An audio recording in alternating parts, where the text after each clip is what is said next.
Reopen-ի եթերում Renews-ի գլխավոր թողարկումն է բարի երեկո սիրելի հայրենակիցներ, այսօրվա գլխավոր թեմաների մասին նախ համառոտ։ Հայ-թուրքական սահմանը հնարավոր է բացվի հունվարին, Թուրքիայի մեջլիսի նախկին պատգամավոր Կարո Փայլյանն է Անկարայում խոսակցություններ լսել։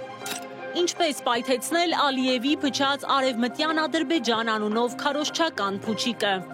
3 տարվա մեջ առաջին անգամ հանդիպել են Հայաստանի և Ռուսաստանի անվտանգության խորհրդի քարտուղարները։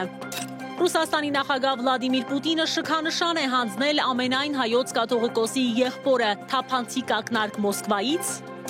Նախկին ոստիկանապետից հօգուտ Հայաստանի կբռնագանձվի 35 միլիոն դրամ։ Եվ Նյու Յորքի առաջին մուսուլման քաղաքապետը խոստացել է պայքարել Թրամփի դեմ։ Եվ այսպես, սկսենք Երևանում ադրբեջանցիների և թուրքերի մասնակցությամբ արդեն երկրորդ օրը շարունակվող խաղաղության ֆորումից։ 17 երկրից հրավիրված փորձագետների առաջ այսօր արտգործնախարար Արարատ Միրզոյանն է ելույթ ունեցել։ Ալիևի Սևան Գյոյչապ ընդդումներին է արձագանքել ու ընդունել, որ այդ ձևակերպումը չի տեղավորվում խաղաղության նարատիվի մեջ։ Բայց սրան զուգահեռ, խոսելով Թուրքիայի հետ հարաբերություններից, ասել է, թե շատ մեծ լավատեսություն ունի, որ շուտով շոշափելի արդյունքներ կգրանցվեն։ Նախարարը հավանաբար ակնարկել է հայ-թուրքական սահմանի բացումը, բայց արդյոք միամտություն չէ կարծել է, որ ոչ կառուցողական արտահայտվող Ադրբեջանի կողքին կարելի է համատեղել Թուրքիայի հետ մեծ լավատեսությունը։ Մյուս կողմից, ինչ կտա մեզ այդ սահմանի բացումը։ Այսօր ֆորումի ժամանակ լրագրողներն այս հարցը տվել են Թուրքիայի մեջլիսի նախկին պատգամավոր Կարո Փայլյանին և թուրք փորձագետներին, թե ինչ են պատասխանել, քիչ անց կլսեք ռեպորտաժում։ Բայց մինչև դա, եկեք մի քանի բառով ասեմ, թե ինչ են մտածում թուրք փորձագետները, որոնց հետ վերջին շաբաթներին ես քննարկում եմ հայ-թուրքական սահմանի հնարավոր բացման թեման։ Նախ նրանց մեծ մասը ընդունում է, որ եթե Թուրքիան իսկապես անկեղծորեն ձգտեր Հայաստանի հետ հարաբերությունների կարգավորման, ապա վաղուց այդ սահմանը բացած կլիներ։ Ու հիմա պրոցեսը ձգձգվում է, որովհետև ուզում են, այսպես ասած, թանկով ծախել սահմանի բացումը։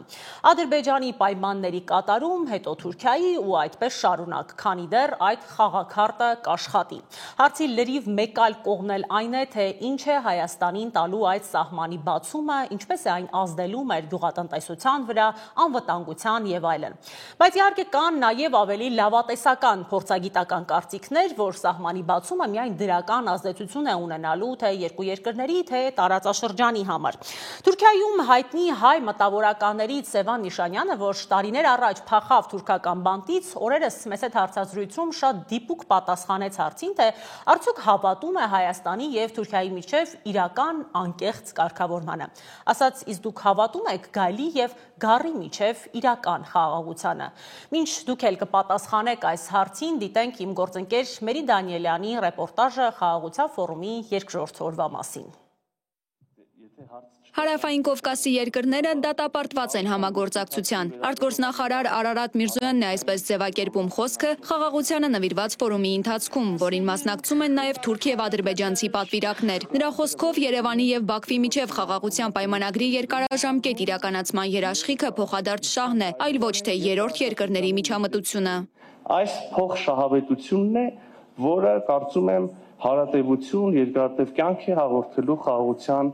համաձայնագրին, որը կստորագրվի հռչակագրին, որ երկրների ղեկավարների կողմից ստորագրվել է կանոնակարգին սահմանազատման, որը վավերացվել է մեր ազգային ժողովում։ Երբ կկառուցվի Թրամփի ճանապարհի Հայաստանով անցնող հատվածը, նախարարը դժվարանում է ասել, բայց շեշտում է, հենց այսօր էլ ամերիկյան կողմի հետ քննարկում են տեխնիկական հարցերը։ Իսկ ինչպես է խաղաղության օրակարգում տեղավորվում Բաքվից շարունակ հնչող ապակառուցողական խոսույթը, մասնավորապես Ալիևի վերջին հայտարարությունը կապված Սևանալճի անվան հետ։ Չի տեղավորվում եւ մի ճշտմամբ իհարկե չեմ ուզում ոչ մեկի փաստաբանություն անել, բայց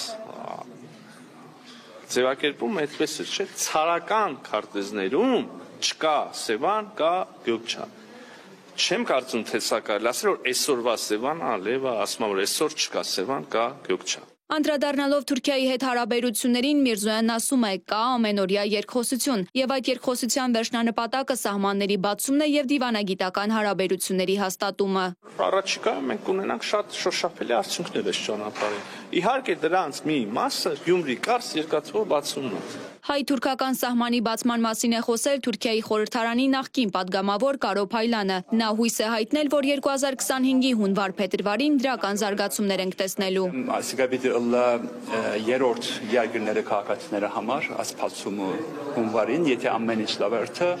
անգեհետ հուսամ քանի ամիսի մեջ Թուրքիա եւ Հայաստանի քաղաքացիներն ալ Թուրքիա եւ Հայաստան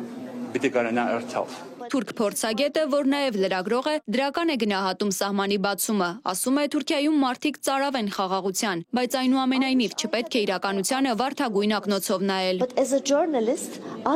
Ես միշտ ասում եմ, որ հենց հիմա է, որ Թուրքիան եւ Հայաստանը պետք է բացեն իրենց սահմանները երկու երկրների բնակչության համար, բայց սա որպես լրագրող եմ ասում։ Ես այդքան էլ վստահ չեմ, թե արդյոք թուրքական կառավարությունը այդ փուլում է, քանի որ Թուրքիան եւ Ադրբեջանը շատ մտերիմ հարաբերություններ ունեն։ Կարո Փայլանն ասում է, եթե նախկինում հայ-ադրբեջանական հարաբերությունները խանգարում էին Թուրքիայի հետ հարաբերություններին, հիմա երկուսը միասնաբար են առաջ ընթանալու։ Այս ամիսները շատ որոշիչ բդելա Թուրքիա-Հայաստան նորմալիզացիայի եւ Հայաստան-Ադրբեջան նորմալիզացիայի եւ եթե արամիջալ երկրներն ալ քիչ մը օգնե կարծեմ Թուրքիա համոզելի համար եւ Բաքուի նախագահ Ալիևը համոզելի համար կարծեմ ամեն ինչ գրնա շարժել միասնաբար։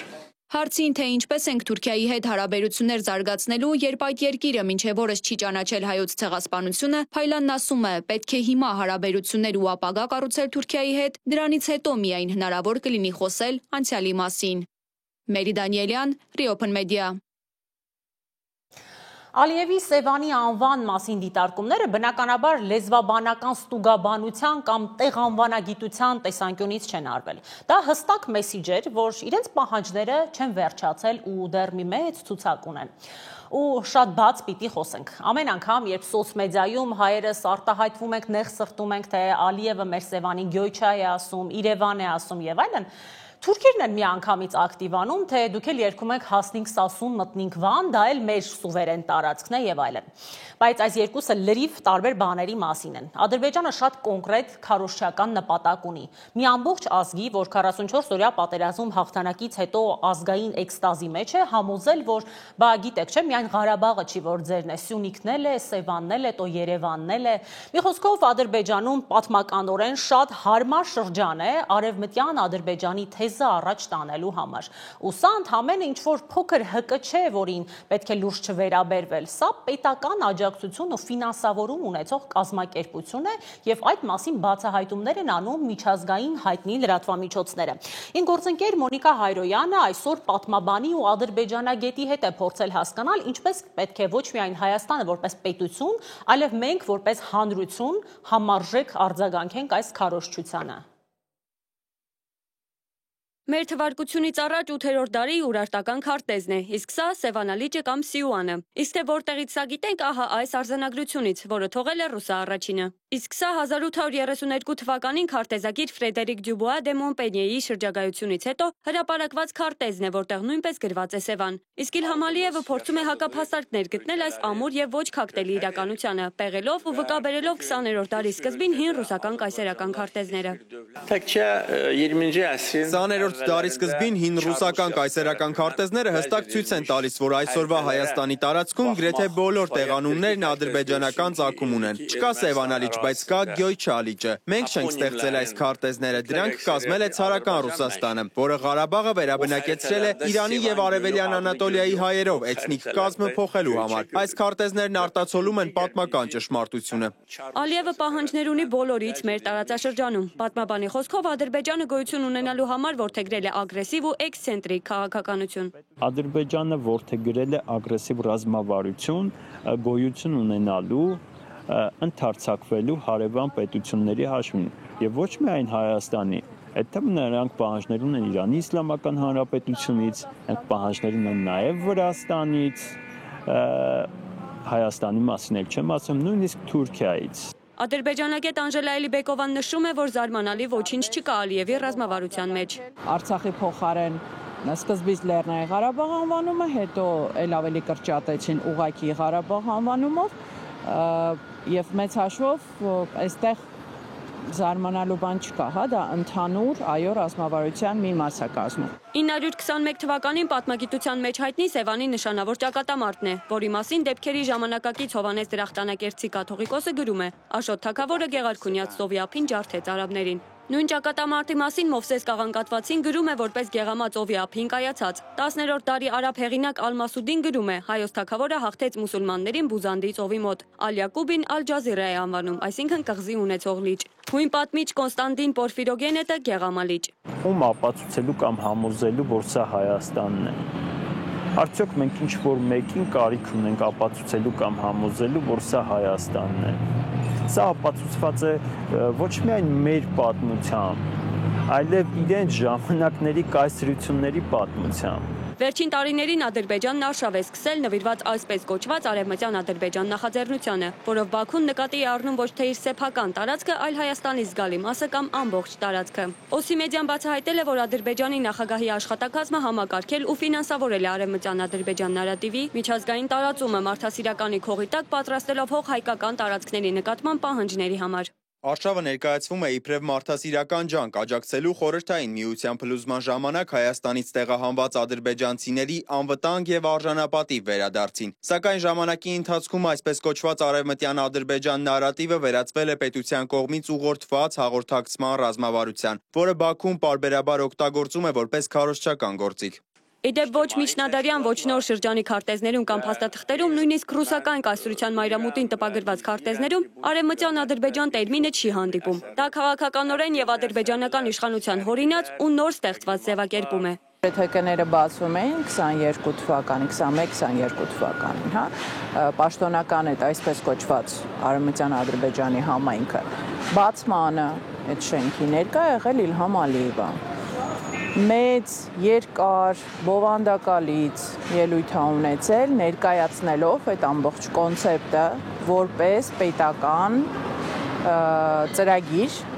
10-ամյակների։ Փորձագետների խոսքով այս քարոզչությունը Ադրբեջանը տարիներ շարունակ աթեցնում է ոչ միայն հայերի, այլև ամբողջ աշխարհի ականջին, բայց ասում են նրանք ժամանակն է փոխել դիրքերը, ոչ թե պաշտպանվել, այլ նախաձեռնությունը վերցնել մեր ձեռքը։ Վերջապես մեր թիկունքում հազարամյակների պատմություն ու անհերքելի փաստեր են։ Մոնիկա Հայրոյան, Դավիթ Եղիազարյան, Reopen Media։ Փոխարենը ցորենային դիվանագիտության մեջ հաջողություններ կան էկոնոմիկայի նախարար Գևորգ Պապոյանը սոցցանցի իր էջում գրել է, թե լավ լուր ունի ապաշրջափակումից այս պահին ռուսական ծագման ցորենը Ռուսաստանից երկաթուղով տեղափոխվում է դեպի Հայաստան Ադրբեջանի տարածքով։ Հիշեցնեմ, որ ղազախական ցորենի առաջին խմբականակն Ադրբեջանի տարածքով արդեն իսկ Հայաստանում է, այս մասին 3 տեսանյութ էին տարածել ադրբեջանական լրատվամիջոցները։ Արդյոք չի խանգարելու ամերիկյան ներկայությունը Հայաստանում եւ ամերիկյան պատժամիջոցները Իրանի նկատմամբ հայ-իրանական հարաբերությունների վրա, արտգործնախարար Արարատ Միրզոյանին այսօր հարցրել է Reopen Media-ի Պարսկալեզու ծառայության մեկնաբան փորձագետ Փույա Հոսեյնին, լսենք թե ինչ է պատասխանել նախարարը։ Ինչպես կարանք անենք, որպեսզի Իրան-Հայաստանի հարաբերությունները, տնտեսական հարաբերությունները, քաղաքական հարաբերությունները երրորդ կողմը չի խոչընդոտի եւ այդ պատժամիջոցները ինչպես կարաք դուք որպես անկախ երկիր այդպես անեք ձեր գործընկերների հետ, արևմուտքի հետ, ինչպես երբոսություն ունենաք, որ այդ հարաբերությունները Իրան-Հայաստանի մեջ, Իրան-Հայաստանի մինչև չի խոչընդոտեն։ Մենք իհարկե շատ հրաշալի մեր հարաբերություններ ունենք ձեր նշած երկրների հետ, մեր համար շատ կարևոր են մեր հարաբերությունները Հնդկաստանի հետ։ Գիտեք, վստահ եմ ինչպիսի մեծ համագործակցություն կա եւ համագործակցության հեռանկարներ մեր համար կարևոր են համագործակցությունը ծոցի երկրների հետ, այդ թվում նաեւ Արաբական Միացյալ Էմիրատների, ընդ որում նույն ուրեմն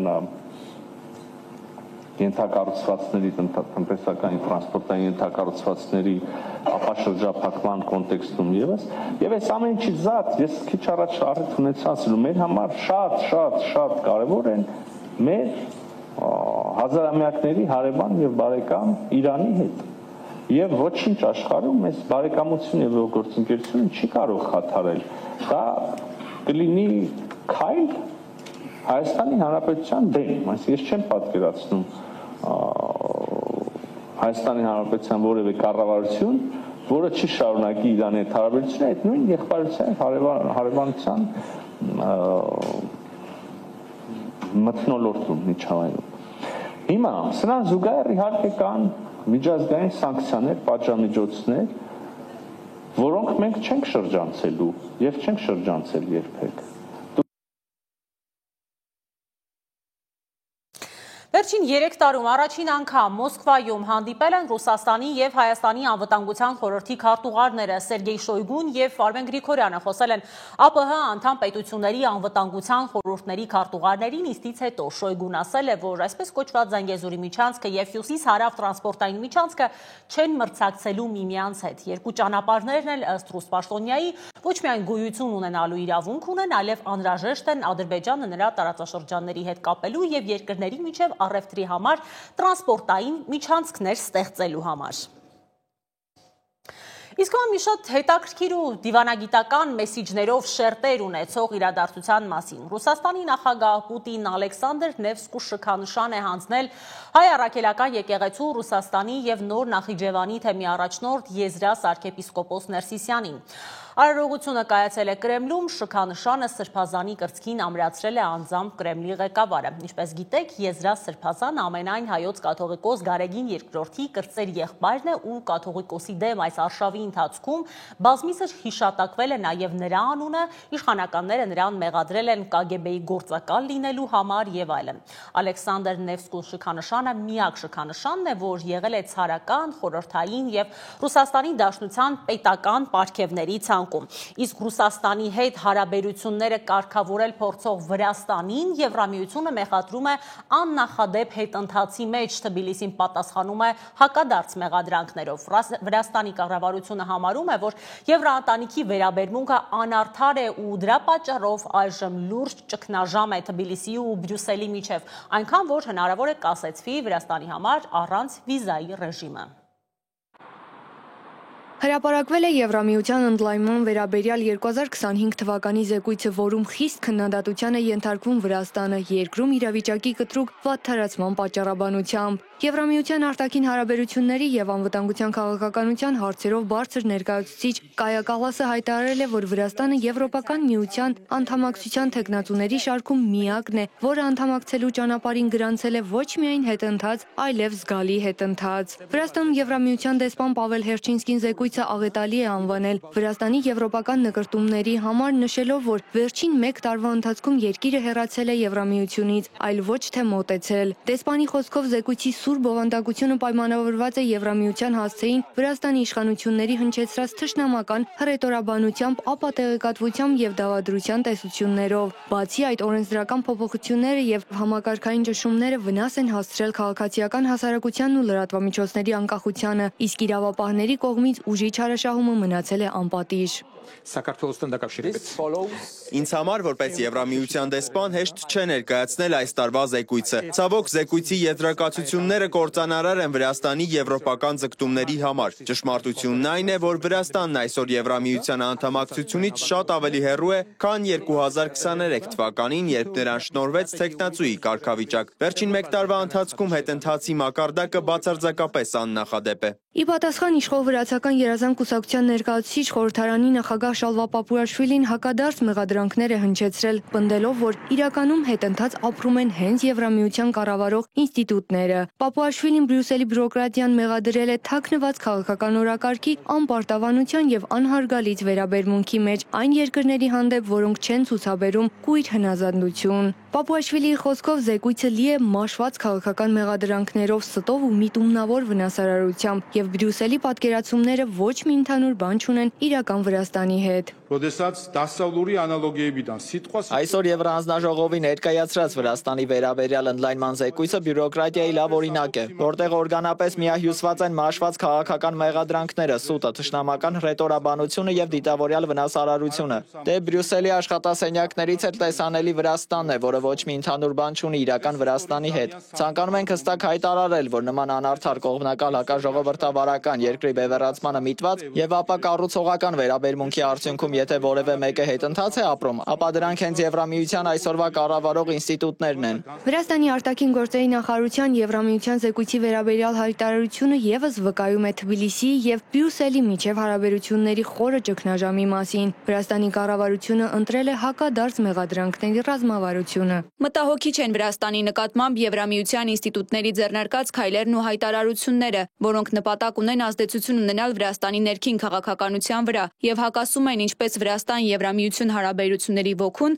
այնպես էլ մեր ընդհանուր շահերին։ Դատապարտում ենք բոլոր փորձերը, որոնք ուղղված են Եվրամիության անդամակցության հարցը որպես քաղաքական գործիք օգտագործելուն, ինչը վնասում է Վրաստանի եւ Եվրամիության հարաբերություններին։ Այս ֆոնին քննարկվում է նաև Վրաստանի քաղաքացիների համար Եվրամիության հետ առանց վիզայի ռեժիմի հնարավոր կասեցման հարցը։ Վրաստանում Եվրամիության դեսպան Հերչինսկին հայտնել է, որ նոյեմբերի վերջին եվրոպական երկրները կհամաձայնեցնեն մեխանիզմը, իսկ դեկտեմբերի վերջին կպատրաստվի հատուկ զեկույց։ Այնուհանդերձ դեսպան Հերչինսկին նշել է, որ երբեք ուշ չէ եւ Եվրամիության դռները բաց են մնում Վրաստանի համար, եթե կառավարությունը ցուցաբերի համապատասխան կամք եւ ձեռնարկի անհրաժեշտ քայլեր։ Նա հավելել է, որ այս հնարավորության կորուստը սխալ կլինի, հաշվի առնելով, թե որքան ջանք են գործադրել վրացիների սերունդները հասնելու այս նպատակին։ Աննա Թանդարյան, Open Media։ Իսկ Հայաստան-Եվրամիություն հարաբերություններում վերջին օրերին դրական ֆոն է։ Ներքին գործերի նախարարն այսօր ընդունել է ԵՄ ներկայացուցչին ու ասել, որ վիզաների ազատականացման գործընթացը կարևոր փուլ է մտնում։ Եվրոպային մոտենալու ճանապարհին կարևոր է նաև առողջության պարտադիր ապահովագրությունը, որը եկող տարվանից փուլ առ փուլ մտնելու է ուժի մեջ։ Այսօր Նիկոլ Փաշինյանը առողջապահության նախարարի հետ է քննարկել հարցը։ Վարչապետի մոտ Անահիտ Ավանեսյանն էր գնացել քննարկելու առողջապահական համընդհանուր ապահովագրության մանրամասները։ Արձանագրենք, առաջին փուլում 2026-ին համակարգին կմիանան 200,000 դրամ եւ ավելի աշխատավարձ ստացող քաղաքացիները, մինչև 18 տարեկան երեխաները, 65 տարին լրացածները, հաշմանդամություն ունեցող անձիկ, անապահովության նպաստի համակարգում ընդգրկված քաղաքացիները։ Բազային փաթեթները եւ դրան հավելյալ ապահովագրական փաթեթները միշտ սահմաններ են ունենում եւ օրինակ ատամնաբուժական ծառայությունները մեծամասամբ չեն մտնում ապահովագրական փաթեթների մեջ ընդհանրապես։ Ստացվում է, որ ովքեր կունենան ապահովագրություն կկարողանան դրանից օգտվել, բայց ոչ բոլոր հիվանդությունների դեպքում։ Առողջապահության նախարարն ասում է, ցանկ կլինի։ Օրինակ, այլ երկրներում էլ է այդպես։ Բոլոր հիվանդությունները չի, որոնց ծախսերը հոգում է ապահովագրությունը։ Մենք վերլուծել ենք Հայաստանում հիվանդացությունը, մարդիկ ինչից են ամենաշատը հիվանդանում, ինչից են հաշմանդամություն ձեռք բերում եւ մահացությունը ինչի հետ է կապված։ Այս հիվանդությունների շարքը առանձնացրել ենք եւ այդ հիվանդությունների բուժման մեջ էլ առանձնացրել ենք ամենաառաջնակարգ ծառայությունները, որոնք նախ կյանք փրկող են։ 200,000 դրամ եւ ավելի բարձր աշխատավարձ ստացող բոլոր մարդկանց համար գինը նույնն է, տարեկան վճարը 129,000 դրամ, ամսական 10,800 դրամ։ Իսկ ինչպես է վճարվելու այս գումարը, Փաշինյանն ու Ավանեսյանը երկու տարբերակի մասին են խոսում։ Զինապահ հիմնադրամը բավարար ֆինանսական միջոցներ է կուտակել, որպեսզի այդ միջոցների կառավարման արդյունքում գեներացված եկամուտները բավարարեն իր խնդիրները լուծելու համար։ Նշված աշխատավարձ ստացողը Զինապահ հիմնադրամին վճարում է ամսական 5,500 դրամ, փոխարենը կսկսի վճարել 1,000 դրամ եւ մնացած 4,500 դրամը կուղղվի առողջապահական ապահովագրությանը, իսկ 6,000 դրամը կարող են հետ ստանալ սոցիալական կրեդիտներից։ Լրացուցիչ վճարը մնում է 300 դրամ։ Դա տարեկան մեկ անգամ այդ չեքափը անցնելը եւ նաեւ ըստ տարիքի եւ սերի սկրինինգային ծրագիր անցնելը դառնալու է պարտադիր։ Բայց հրապարակված ցանկում արկա հիվանդությունների համար էլ ապահովագրությունն ամբողջությամբ չի փակում ծախսերը, սահմաններ եւս լինելու են։ Եվ ամեն ծառայության համար էլ մենք ունենք շեմեր փոխհատուցման։ Ես մի օրինակ բերեմ, քիմիոթերապևտիկ դեղերի համար դրել ենք տարեկան մինչև 1.200.000 դրամի չափով ենք փոխհատուցել։ Առողջապահության ապահովագրությունը ոչ միայն քաղաքացիների առողջության վերաբերյալ ծրագիր է, այլ նաև կարևոր պայման եվրաինտեգրման գործում։ Ամիսներ առաջ մեծ հետ զրույցում ոլորտային հանձնաժողովի ղեկավար Արման Եղոյանն ասաց. մի քանի պայման ունի Եվրամիությունը, որ վիզաների ազատականացում լինի, եւ այդ պայմաններից մեկը հենց առողջապահական ապահովագրությունն է։ Ամրանը Եղոյանը կարծում էր, որ վիզաների ազատականացման պայմաններն ամբողջությամբ կկարողանանք ապահովել ամենաշուտը 2027 թվականի կեսերին, հաշվի առնելով հենց առողջապահական ապահովագրության հետ կապված աշխատանքի ծավալը։ Իդեպ Հայաստան կատարած այցի ընթացքում Եվրոպական հանձնաժողովի միգրացիայի փոխտնօրեն Յոհանես Լուխները ներքին գործերի նախարար Արփինե Սարգսյանին է հանձնել Հայաստան-Եվրամիություն վիզաների ազատականացման գործողությունների ծրագիրը։ Եվրամիության ներկայացուցիչը բարձր է գնահատել վիզաների ազատականացման ուղղությամբ Հայաստանի քայլերը, իսկ ներքին գործերի նախարարն ընդգծել է, որ Հայաստանը հանձնառու է իրականացնելու բարեփոխումները նպատակ ունենալով իր քաղաքացիների համար ապահովելու դեպի Եվրոպական միություն արժանապատիվ եւ դյուրին ճանապարհորդելու հնարավորությունը։ Սիմոն Հովանիսյան, Reopen Media։ Գնանք առաջ նախկին ոստիկանապետ գեներալ գնդապետ Վլադիմիր Գասպարյանից հօգուտ Հայաստանի Հանրապետության կբռնագանձվի 35 միլիոն դրամ դատական ակտը մտել է օրինական ուժի մեջ։ Հիշեցնեմ, դեռ 2020 թվականից Վլադիմիր Գասպարյանի մի քանի հոդվածներով մեղադրանքներ էին առաջադրվել, առանձնապես խոշոր չափերով վատնում, ծանրացուցիչ հանգամանքներում պաշտոնեական լիազորությունների չարաշահում եւ այլն։ Նրա հանդեպ սահմանվել էր նաեւ ընդհանուր 6 տարով ազատազրկման պատժաժամկետ, սակայն մի քանի դրվագով վաղեմության ժամկետի շնորհիվ մյուս դրվագներով էլ համաներման արդյունքում Գասպարյանը կմնա ազատության մեջ։ Հոկտեմբերի 27-ին անհետացած եւ մեկ շաբաթ անց սպանված գտնված 3-ամյա Տիգրանի քույրն ու եղբայրները ժամանակավորապես տեղափոխվել են Հայ օգնության ֆոնդի երեխաների պաշտպանության կենտրոն, որտեղ նրանց հետ աշխատում են հոգեբանները։ Հիշեցնեմ, որ Գեղարքունիքի մարզպետի անձնակազմի նախաձեռնությամբ խնամակալության եւ հոգաբարձության մարմնի հրատապնիստ էր հրավիրվել քննարկելու Տիգրանի ընտանիքին առնչվող հարցեր, այդ թվում հորն ու մորը ծնողական իրավունքից զրկելու եւ Տիգրանի քրոջ ու եղբայրերի հետագա խնամքի հարցերը։ Անցնենք մեկ այլ թեմայի։ Միացյալ Նահանգների ամենամեծ քաղաքում Նյու Յորքում առաջին անգամ ընտրվել է մուսուլման քաղաքապետ։ 34-ամյա դեմոկրատ քաղաքապետը հենց առաջին օրը խոստացել է պայքարել Թրամփի դեմ, հանրապետական Թրամփի։ Թրամփն էլ սպառնացել է դադարեցնել Նյու Յորքի դաշնային ֆինանսավորումը։ Your Democratic nominee and our next governor, Mikey Sherrill! Նոյեմբերի 4-ի ընտրությունները դարձան Դոնալդ Թրամփի նախագահության առաջին համազգային գնահատականը եւ ավարտվեցին դեմոկրատական կուսակցության ջախջախիչ հաղթանակով։ Այս հաջողությունը կենսականորեն կարևոր խթան էր դիրքերը կորցրած դեմոկրատների համար։ Վիրջինիայում նահանգապետ ընտրվեց չափավոր դեմոկրատ Էբիգեյլ Սփենբերգը։ Իր հաղթական ելույթում Սփենբերգը շեշտել է, որ Վիրջինիան ընտրել է պրագմատիզմը կուսակցությունից առավել։ Նմանատիպ հաջողություն է գրանցվել նաեւ Նյու Ջերսիում, որտեղ հաղթել է դեմոկրատ Մայքի Շերիլը, ամրապնդելով դեմոկրատների տպավորիչ հաղթանակների շարքը։ Սա դեմոկրատների ջախջախիչ հաղթանակն է, այլ կերպ սա հնարավոր չէ բնութագրել։ Նյու Ջերսիում առավելությունը մեծ էր, գրեթե ջախջախիչ։ Վիրջինիայում լիակատար ջախջախում էր, եւ առավելությունը այնքան մեծ էր, որ Էբիգեյլ Սփենբերգը կարողացավ իր հետ հաղթանակ տանել փոխնահանգապետի իր տեխնացուին եւ նույնիսկ գլխավոր դատախազի պաշտոնի սկանդալների մեջ թաթախված իր տեխնացուին, որի մասին շատերը կարծում էին, թե կպարտվի։ Նա հաղթել է 4-5%-ային կետի առավելությամբ։ Սակայն օրվա ամենադրամատիկ իրադարձությունը տեղի է ունեցել Նյու Յորքում, որտեղ քաղաքապետի ընտրություններում հաղթել է 34-ամյա դեմոկրատ սոցիալիստ Զոհրան Մամդանին, ավարտելով իր վերելքը նահանգային օրենսդիրից մինչև երկրի ամենաճանաչված դեմոկրատ գործիչներից մեկը։ Նա պայքարում էր 67-ամյա նախկին նահանգապետ Էնդրյու Քոմոյի դեմ, որը սեռական ոտնձգությունների մեղադրանքից հետո լքել էր հանրապետականների շարքերն ու առաջադրվել էր որպես անկախ թեկնածու։ Donald Trump, his message was simple. He is not supporting me, Donald Trump. He said that they Դոնալդ Թրամփի ուղերձը պարզ էր։ Նա ինձ չի աջակցել։ Թրամփը նախորդին ասել է, թե իմ երկրպագուն չէ։ Նա դեմ է Զոհրան Մամդանին եւ ասում է, որ Սլիվայի օգտին քվեարկելը նշանակում է քվեարկել Մամդանի օգտին, ինչը ճիշտ է։ Նախագահն ամեն ինչից առավել պրագմատիկ է։ Մամդանի հաղթանակը ողջևորել է Նյու Յորքի նրա երիտասարդ աջակիցներին, որոնք փոփոխությունների են ձգտում։ Գիտեք, մենք արդեն մոտ 13 տարի է ինչ Նյու Յորքում ենք, եւ սա առաջին քաղաքապետն է, որին քաղաքի ղեկին տեսնելու համար ես իսկապես ողջևորված եմ։ Մամդանի ընտրությունը ամերիկյան խոշորագույն քաղաքի առաջին մուսուլման քաղաքապետ միանշանակ չեն ընդունել հրեաները։ Նրա որոշ դիրքորոշումներ մտահոգություն են առաջացրել Իսրայելում եւ աշխարհի որոշ հրեական համայնքներում։ I'm extremely worried is the truth. Ես չափազանց անհանգստացած եմ, սա է ճշմարտությունը։ Նա մի մարդ է, որը քարոզում եւ աջակցում է այն կազմակերպություններին, որոնք կոչ են անում ոչնչացնել Իսրայելը։ Եվ դա ինձ անհանգստացնում, տխրեցնում եւ վհատեցնում է։ Ամենամտահոգիչն այն փաստն է, որ Նյու Յորքի բնակիչներն աջակցում են այդ մարդուն։ Իր հաղթական ելույթում Մամդանին դիմել է իր աջակիցներին, խոստանալով նոր սկիզբ քաղաքի աշխատավոր դասի համար։ The sun may have set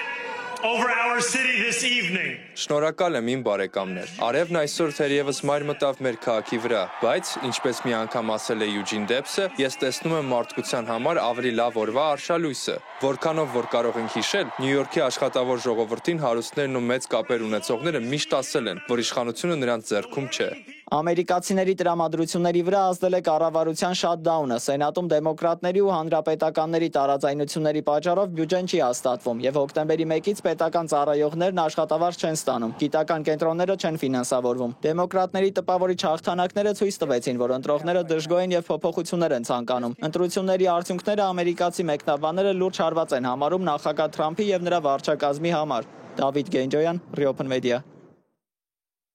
Քրիստոնյա ու մուսուլման ժողովուրդների միջև բարեկամության լավագույն օրինակներից մեկը հայ-իրանական հարաբերություններն են։ Երբ ժողովուրդներն իրար ճանաչում են մշակույթի միջոցով, թշնամանք սերմանելն այլևս անհնար է մեր տաղավարում, ասել է իրանագետ Մարիամ Զազյանը Reopen-ի պարսկալեզու ծառայության մեկնաբան Միլենա Դանիելյանի հետ հարցազրույցում։ Մի հատված առաջարկում եմ դիտել հիմա, իսկ ամբողջական տարբերակը շուտով կլինի մեր YouTube-յան էջում։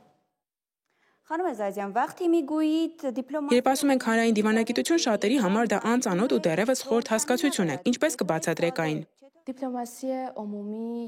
Հանրային կամ մշակութային դիվանագիտությունը կարելի է հասկանալ որպես ժողովուրդների միջև ուղիղ հաղորդակցություն։ Եթե դասական դիվանագիտությունը վերաբերում է կառավարությունների հարաբերություններին, ապա հանրային դիվանագիտությունը մշակույթի, կրթության, գիտության, ԶԼՄ-ների եւ հասարակության կապերի միջոցով ստեղծվող փոխըմբռնումն է։ Եթե փորձեմ մեկ նախադասությամբ սահմանել, ապա հանրային դիվանագիտությունից է բխում մշակութային դիվանագիտությունը, որն իր հերթին իր մեջ ներառում է մի քանի ուղղություն։ Օրինակ, Հայաստանը եւ Իրանը դարավոր մշակութային կապեր ունեն, եւ հենց այդ մշակութային շփումներն են ձևավորել փոխադարձ վստահություն, որը դարձել է հարաբերությունների ամուր հիմք։ Այսքանը սիրելի հայրենակիցներ, շնորհակալ եմ ուշադրության համար, չմոռանաք բաժանորդագրվել մեր էջին, գրել ձեր մեկնաբանությունը, դա մեզ համար անչափ կարևոր է։ Շնորհակալ եմ, կհանդիպենք։